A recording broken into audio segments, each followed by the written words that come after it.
So this was the easiest presentation that I've ever put together, and it's probably going to be the least complete because I can talk for 8 hours on this stuff. I love it. I study it. It's fascinating. I wanted to put 2.0 up here, but I didn't have time. But scrubbing the data 2.0. So the topic is very deep and wide, so I'm going to touch on a lot of different stuff. Feel free to come up to me later, and I can give you very specific examples. I've consulted a lot for huge companies. Everyone gets it wrong, and wrong is a relative term, depending on what you think wrong is. But let me talk about 3-day blinds real quickly. We're a 40-year-old company, so we have 40-year-old data, which is really fascinating. Does anyone know what to do with a 25-year-old email address? Nothing. Don't do anything with it. Throw it away. But we do. We have 25-year-old email addresses. So we manufacture window treatments. We sell direct to consumer. So we have a lot of data. We don't. A lot of companies that sell window treatments are distributors. So we actually do the marketing. Our salespeople are employees. They're not franchise or contractors. So in terms of data, we have a lot of data from beginning to end. We know which customers prefer the cord on the right, for example. So it's very fun. Define the thing. Well, what does it mean, clean data? It's really interesting because,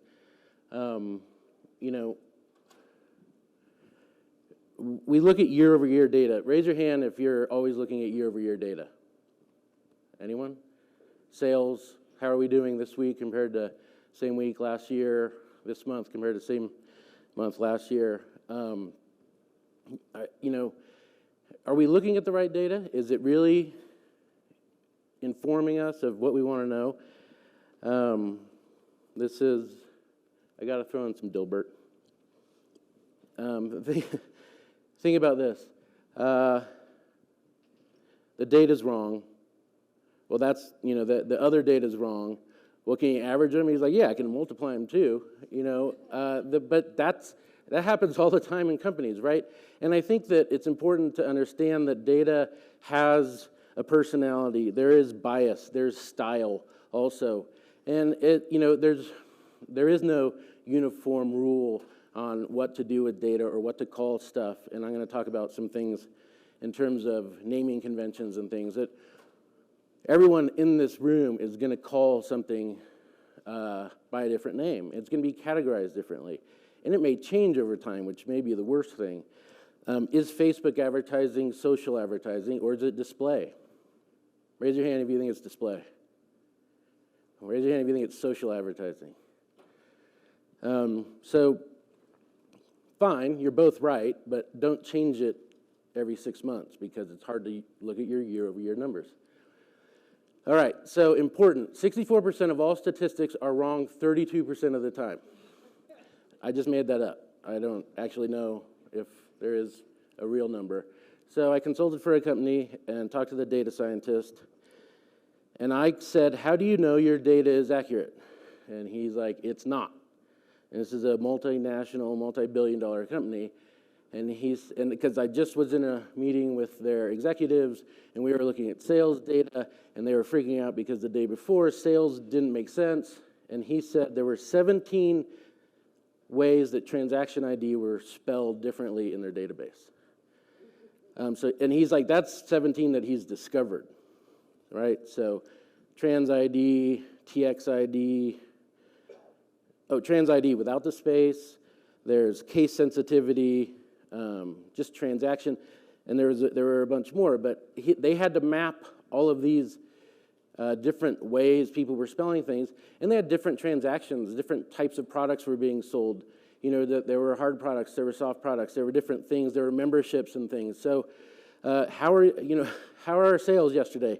You have no idea what your sales were yesterday. You have an idea of what some of your sales were doing, but not all of them. So the number one thing that in my consulting life I did was look at the data. And the first thing I did when I arrived at 3-day blinds was look at the data. And the report that they really loved looking at 3-day blinds was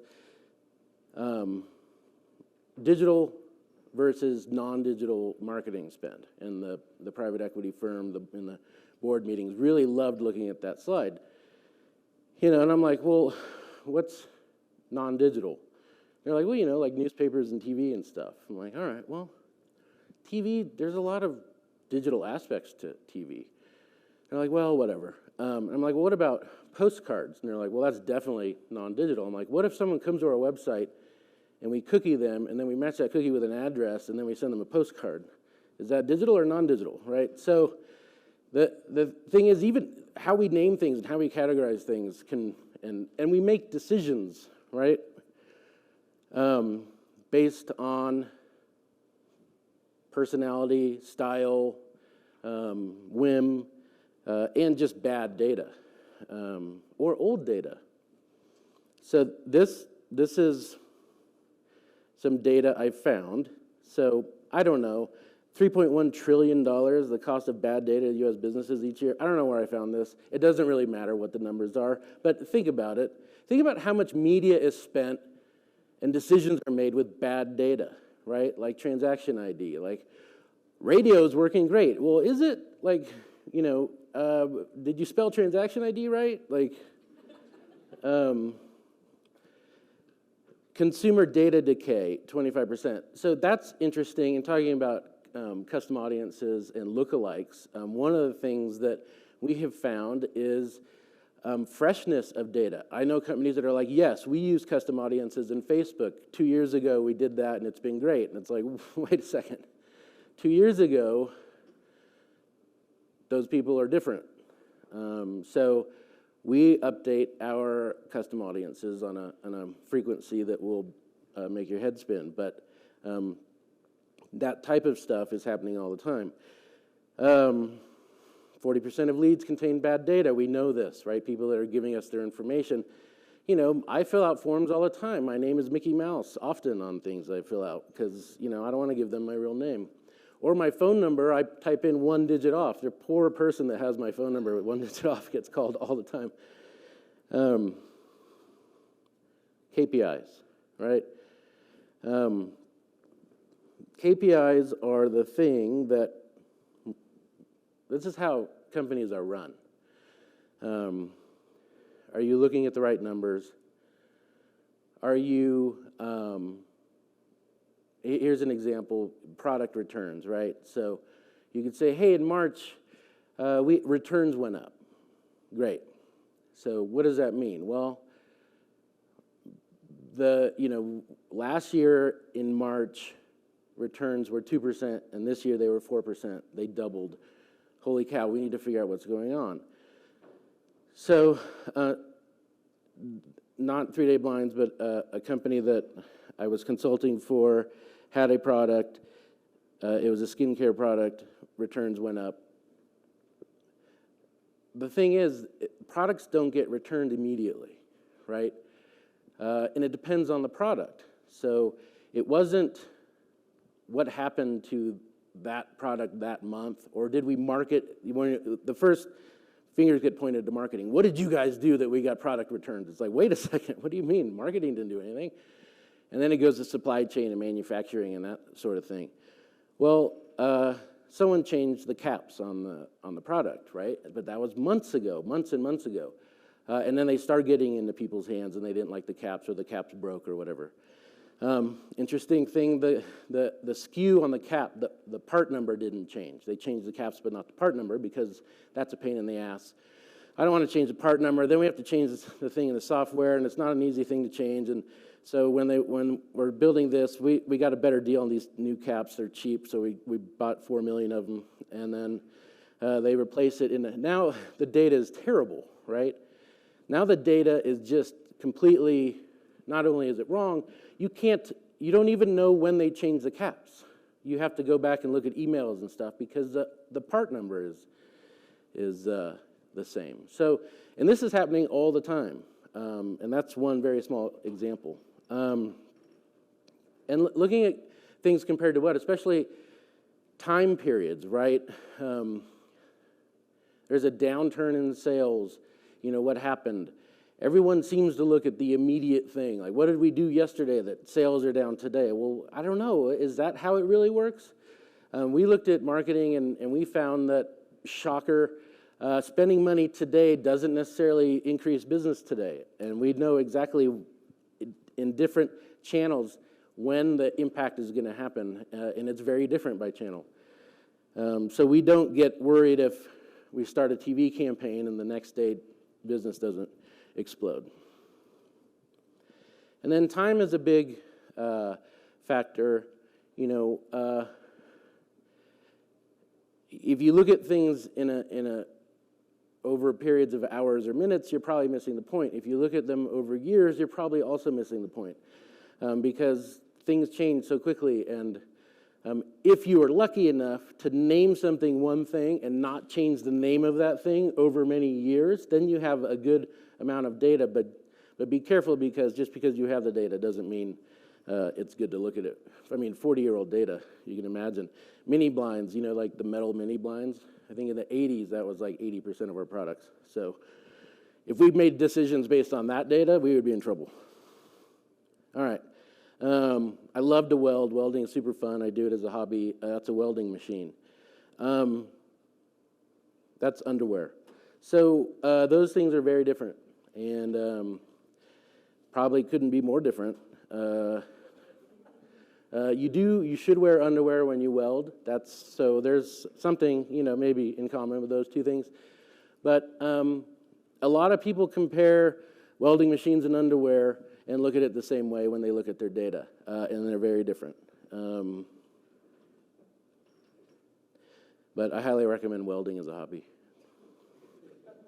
and wearing underwear. All right, so here's a not made-up quote. This is from Experian. Data quality impacts the bottom line of 88% of businesses.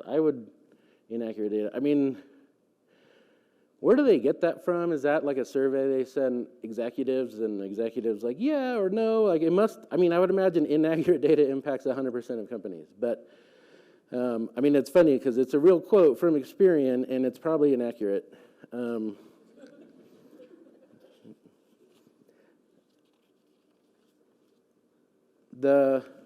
I started thinking about things, so I started taking copious notes, and I can't read what I wrote because it's a mess. But there's interesting studies on data, and there's what I like to do is ask a lot of questions. One of our head of customer experience, he's Six Sigma black belt. Our head of manufacturing is also. I find it funny, and I make fun of them that they're black belts in something that's not actually like hand-to-hand combat. But there's 5 questions to ask, or ask 5 questions whenever you see data. And it's kind of interesting, and there's a Lincoln Memorial example. Lincoln Memorial was eroding faster than expected, so they studied it, and they said, we know why it's eroding. We wash it too often. It's like, okay, great, well, don't wash it as often. They're like, great, problem solved. Well, they didn't wash it as often, and there was bird shit all over it all the time. And then they're like, oh, there's a lot of bird shit on it, so we got to wash it more often. And it's like, great. Well, someone was smart enough to say, why is there bird shit on the Lincoln Memorial? Well, there's a lot of birds. Okay, well, why are there a lot of birds? Well, they like insects, and there's a lot of insects around the Lincoln Memorial. Well, why are there a lot of insects? So they installed these new bright lights on the Lincoln Memorial, and it attracted a lot of insects, which attracted a lot of bugs, which attracted the birds, which shit on the statue, and then they washed it too much. So think about that when you're looking at your data, right? Who shit on the Lincoln Memorial? I question AI. Real quick, I am bombarded by agencies and vendors of various products and services that say, we have this amazing AI that's going to get you your best customer. And I'm like, great. Do you also have AI that's going to get me a pretty good customer? Because I want them too. I'll take a crappy customer. I'll take any customer. Just, do you have that? Because it sounds like just finding the best customer is stupid. And then AI, when they explain it, it just sounds like an algorithm, it's optimization. AI to me is Find me the customer that hasn't bought a house yet, but is going to, and then they're going to need window treatment 7 years from now after they realize doing stuff yourself sucks, and you should hire someone else to do it. Everyone who has a first home knows you do everything yourself. It's your first home. You're not going to pay someone to come and measure and do window treatments. That's ridiculous. You can do it. You know how to use a tape measure. You do it once, and you're like, fuck that. I'm never doing that again. Like, that's stupid. I want to get those people that tried it the first time. So I question AI. Like, just because it says AI doesn't mean it's smart or good or using data properly. And then the AI that we use, or the machine learning, like, what data is it pulling from? How is it learning? Like, what data does it see as valuable? Someone transacted? Well, great, but isn't it really valuable if someone doesn't transact also? The typical optimization is the blue ad gets more clicks, show the blue ad more often. Well, that's stupid, right? Like, do we all agree that like that type of thing needs to go away? Maybe the blue ad gets clicked on more because people like blue, right? But you're not getting more customers. And maybe the green ad gets clicked on by people that are thinking about buying a house and will be a customer 7 years from now. So here's some things that people may not think about in data cleanliness. And data cleanliness, runs the gamut from just inaccurate data to how you categorize things. Allocations, here's an example. Finance department looked at TV spend and wanted to allocate it regionally. So national cable TV spend, how do you allocate that regionally? Does anyone have an idea of how they would do it? The cost of a national campaign, how would you allocate it if you're not nationwide, but you're mostly nationwide? Anyone can think of an idea? So finance decided to do it by sales, right? Which is, I think, how a lot of people allocate spend, by sales. I changed it and I said, let's do it by population, because ultimately, those are the eyeballs, right? Like, if it's a national CPM, that CPM is the CPM in Wichita and Salt Lake City. It's a national CPM. So who's right? Neither one of us, really. But the thing is, do it the way you do it, understand why you do it that way, and how it may impact decisions. Media, TV in Wichita is expensive. Well, is it? Or is it how we allocate media to Wichita? So if you understand it, and then you understand your own biases, then you can make decisions that are informed, and that's what data is for, I think we discovered earlier today. Allocations are used all the time. Finance needs to fit things into nice little buckets, and they do it, and decisions are made, and sometimes those buckets aren't necessarily the ones that you would define them as. Media channels, social, digital, we discussed. Retargeting versus prospecting. I know companies that don't, they just look at display. They don't separate retargeting and prospecting. Obviously, very different channels. One's, lower funnel, one's higher funnel. There's another funnel categorization, right? Like, where is it in the funnel? Do people look at KPIs based on, well, we're spending this much on branding and this much on, lower funnel? Well, are you categorizing stuff properly in the funnels? And that's why we separate retargeting and prospecting, because it's different. Case sensitivity, everyone understand that Google Analytics is case sensitive? Right? Google Analytics is a nice check. I don't recommend using it for, end-all, be-all analytics, but we look at it. It's amazing when I've looked at analytics accounts, how many ways you can spell paid search. One way is paid search. One's PPC, SEM. You can do it in lowercase, uppercase. You can have, all sorts of ways to spell it. Google. So those things matter. And if you're like, hey, I'm looking at Google Analytics and our SEM seems to be down, I don't know, maybe it's not. Maybe someone just spelled something differently. Culture, misspellings are pretty common in databases. I tried to find some funny examples, but when you're doing a database query, right, that your BI tool is pulling from a database to show you what sales were yesterday, and someone misspelled underwear, in the database, you're missing your underwear sales. It happens all the time. Lead qualifications, again, what's a lead? What's a customer? That's something that I think all companies struggle with. Are they a customer if they purchased once 5 years ago, or are they a prospect, or and if you look at those differently and categorize them differently, you'll make decisions differently and maybe make better decisions. And what is a customer? We use Neustar data. I love Neustar. They look at households.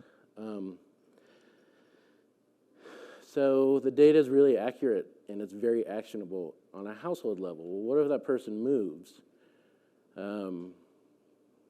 That changes the, in aggregate in all our decision making, it doesn't impact things that much or maybe at all, but it's an interesting thing to think about, and especially with CCPA and things like that. What if people move, And what if you're doing persona marketing and you're targeting people in a certain area with a certain income and a certain, well, let's just cut to the chase. We're targeting women 35 plus, right? Everyone?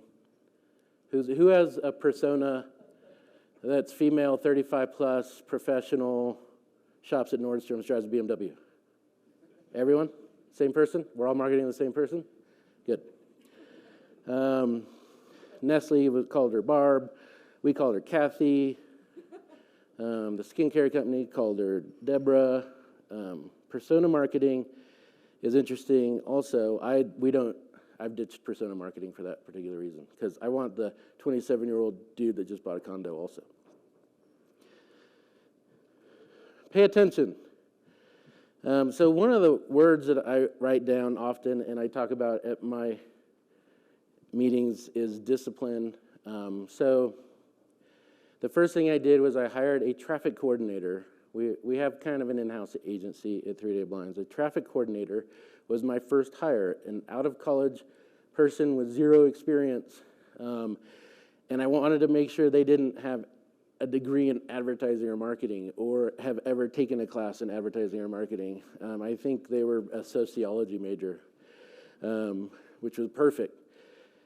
I didn't want them to have any bias. I didn't want them to have any opinions on data. And the traffic coordinator was the person, and still is, the person that is the gatekeeper of all the data. No one can create a campaign. Only the coordinator can. Why is that? Because everyone will screw it up, right? Someone's going to spell it PPC. Someone else is going to spell it SEM. Someone's going to traffic the wrong stuff in the wrong way with the wrong phone number. It happens. Why did that radio campaign get no phone calls? Well, I was pissed off because we spent a bunch of money in Philadelphia on a radio campaign, and then I called the phone number that was on the ad, and it went to voicemail. So that was wrong, and apparently the traffic coordinator was on vacation, and someone else created the campaign. So the most important hire I made the first month on the job was someone that made, entry-level salary and just made sure the data was clean. And when I say clean, it's really that it was a disciplined, repeatable, way to define things and never change it. So when we look back and we do year-over-year KPIs, we know exactly what's happening. You can change the habits right away. You can start asking those questions. Is that data accurate? Where are we getting that data from? Why is it why are we comparing it that way? Shouldn't we be comparing it a different way? The discipline part is interesting because everyone thinks they're disciplined, right? Everyone says, yeah, we're a disciplined marketing team. We have clean data, and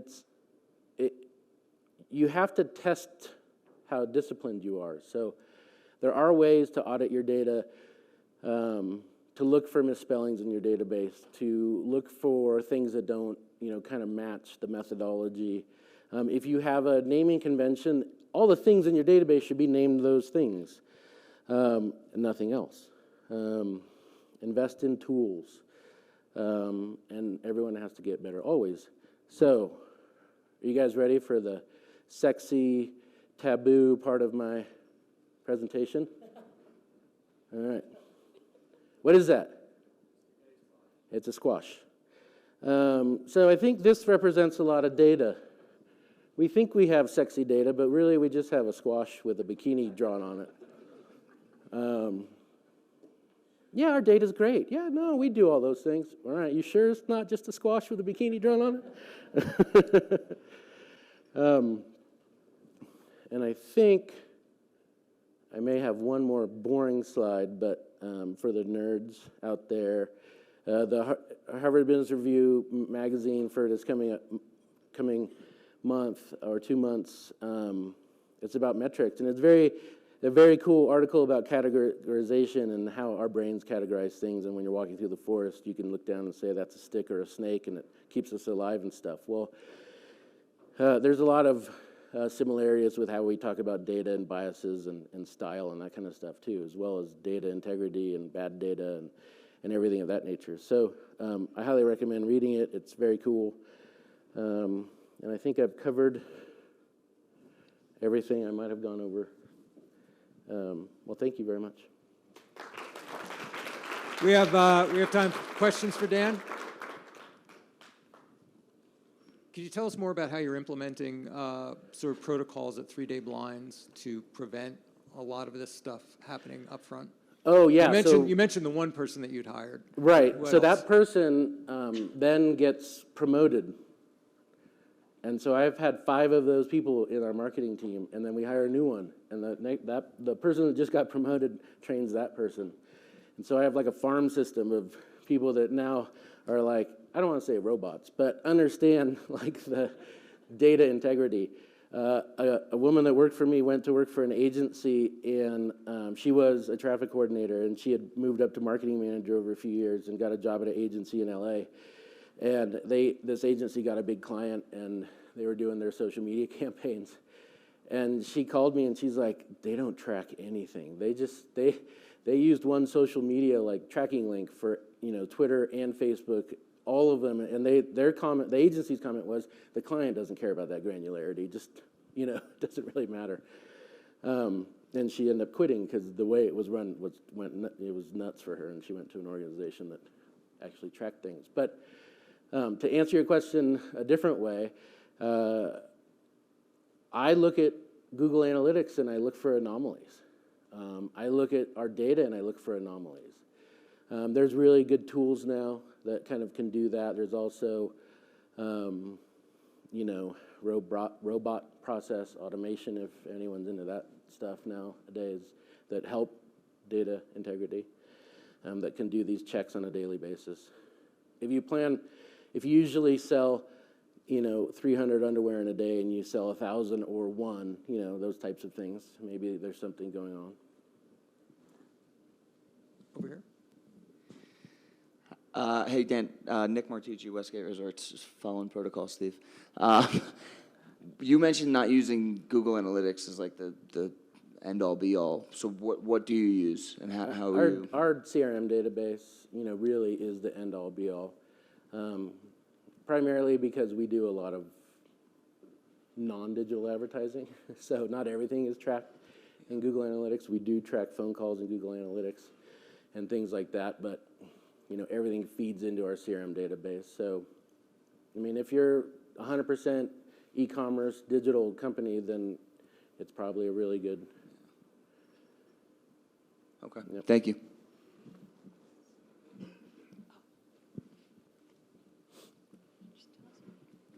Hi, Jen Perry from Wonderman Thompson. Great presentation, by the way. Something that you touched on that I personally, so it's more of an observation, have found difficult is this contextual data, because it's not always black and white, right? So as we think about journey management and experience planning and starting to capture where people are in the journey so we can deliver the right experience, we're moving past just prospect identification, but are they in the awareness stage? Are they considering? And the ultimate goal is to push people down the funnel. I've just seen that with some clients, that classification of where people are is not always as accurate as it could be, and that causes an issue because we start circling people around. We're not pushing them down. So I don't know if you've come across that. Well, that's a great question. What I have found is the marketing teams are dreaming up all this awesome stuff, right? Like should we email them first or show them a display ad, or should we show them 2 display ads before we email them and then send them a postcard? Fucked up. Like, how are you even going to know that, that they even received an email, right?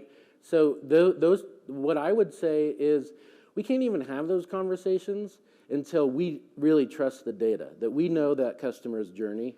Like, how do we know where they are in the stage of, and make decisions in your DMP or whatever, that this is how we are going to determine that a person is in this stage of the buying process, right? Like, these are the rules. And it may be different for different companies, but setting, being disciplined about setting the rules and naming conventions and everything like that, then I think that stuff starts to become easier.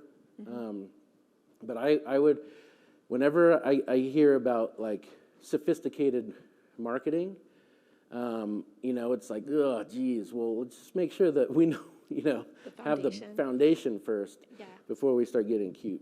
Okay, yeah, that's great. And so it's like interaction mapping, make sure the foundation's in place, and then also like the Q&A over time, but okay.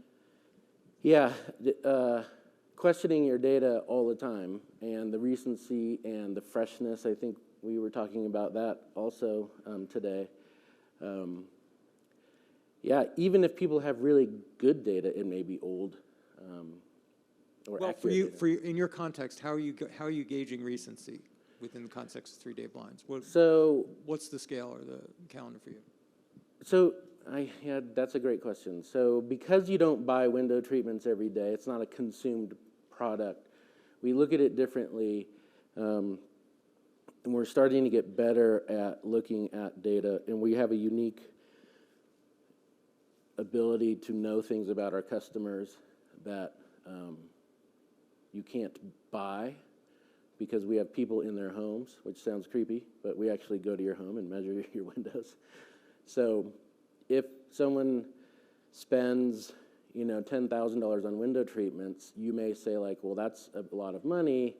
We'll contact them in 3 or 4 years.